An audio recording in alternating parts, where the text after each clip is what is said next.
Chapter 9. More on coding. To know in this chapter, hands-on to coding, how to solve problem situations, introduction to Scratch. In the previous class, you learned about coding and the benefits of coding. Code is the language we use to give instructions to the computer. Most of the gadgets, devices, apps, and games around us are controlled by the code. With coding, you can learn to create your own website. Moreover, it is fun and provides valuable skills.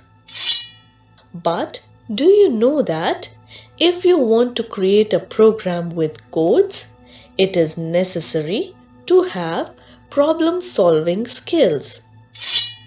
It is an ability to solve a new and unusual problem situation in a step-by-step manner.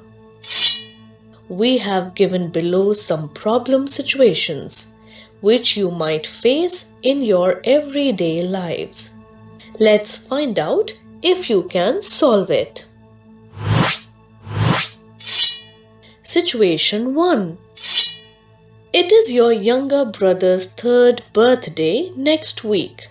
How will you plan a birthday party? Solution. Here's how you can organize your brother's birthday party. Decide the budget for the party. Fix the venue for the party. Prepare the guest list and send the invites. Arrange for cake and other refreshments, food and drink. Get the decorations done.